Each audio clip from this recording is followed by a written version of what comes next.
Welcome to Money in the Air, the music podcast about neighboring rights, the royalties you earn from the public performance of your recordings and the business of music in general. Brought to you by IFR, the International Association for Artists and Rights Holders. I'm Andrew, co-founder and chief royalty officer of Royalty. Hi, I'm Gina Deacon. I work for Absolute Rights Management and I work with record labels and artists to ensure we claim the royalty income due to them. I'm Stacey Haber and I'm from Inside Baseball Music Publishing. Hi, I'm Tanya Oliveira. I work for Transparent Entertainment Group. I handle registrations and repertoires for performers and rights holders around the world. Hello, welcome back to Money in the Air, the Neighboring Rights podcast brought to you by IFR, the International Association for Artists and Rights Holders. We should talk about plain English definitions of information that PPL, Sound Exchange, and other CMOs want on the rights holder side to register the recording. So my first question is,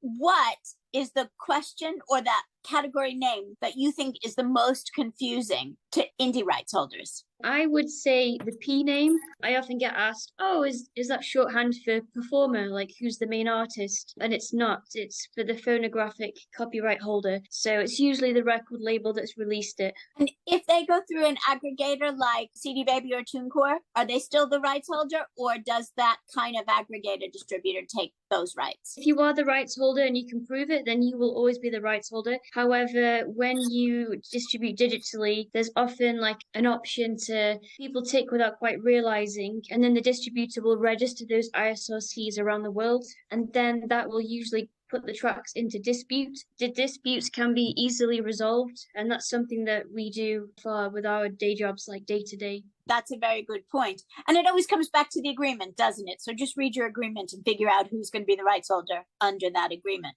What else troubles people? One thing to bear in mind when a rights holder is registering the repertoire with PPL, because you can register it as a recording or you can register it as a product and then add the recording to it. And quite a lot of people just register the recording alone, which is fine. You know, that gets it onto the PPL database and it validates it, and you would collect in any income from the usage. But a lot of the international societies require catalogue numbers and album names and so on. So if you haven't registered your release as a product, say you've got an album and input the album details and then add the individual recordings to it, you could be losing out some income in the international societies. Wow, that's really interesting and something I didn't know, so thank you. And also you can click register a recording or register a release. If you put the release date in register a recording, do you still have to go back in and put it in under register a release? You register the individual ISRCs, in other words, you register the recordings,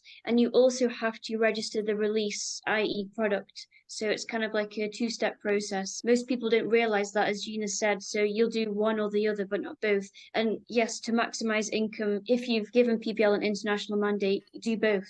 Yeah, so every single time you register a recording, you always have to provide the product information, so the release information associated with that recording. The required fields at Sound Exchange are going to be the recording title, the featured artists that are associated with that recording title, and then also the product information needs to be there. The release title, the album name, that's what I mean by release title, who is the label, who is supposed to be collecting over that product, and then the UPC, so the Universal Product Code. All this information is generally provided to you by your distributor. So if you're going, say, through TuneCore or a CD Baby actual label that you've got the rights back to, then they will have the release information for each of these recordings. Then the final piece of information that needs to be there to register a recording at Sound Exchange is the territory and basis of copyright.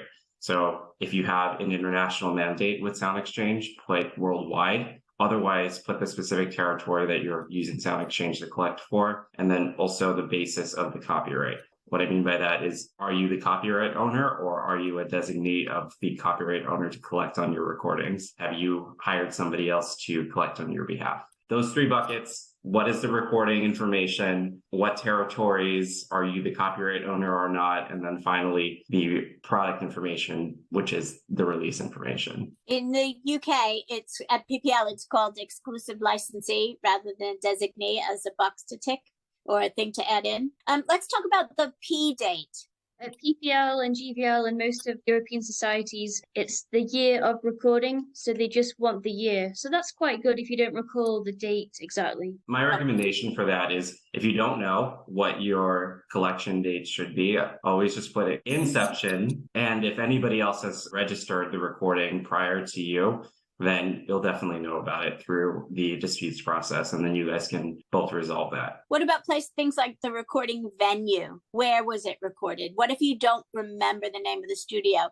What if you bought a catalog and nobody's around to ask? In my experience, it's not a mandatory piece of information, at least the societies I've used, but country of recording is usually mandatory. So as long as you know the country, which you can find on Discogs or your own data, then you're all right. So it is possible to collate this information and have it with you when you sit down to do the registrations, or to give the information to your rep. It's all relatively straightforward once you know what they're actually asking for. There's so much information out there on the internet as well. So if you do have a little sort of memory block, you can usually find it and search for it. And that's what we do as reps. There is one other thing to bear in mind if you're a rights holder and you're registering recordings with, going back to PPL again, they do require you to enter some performer information now. They didn't used to, going back many, many years ago, but it is mandatory now. As long as you have at least one, what we call contracted featured artist, the main artist, and one non-featured artist, session musician, if applicable, then that's usually sufficient to validate your recording. But if you were just to register a recording without any artist at all, then the chances are PPL will temporarily invalidate that recording, which means you as a rights holder wouldn't earn any income until performer details are added. That seems fair.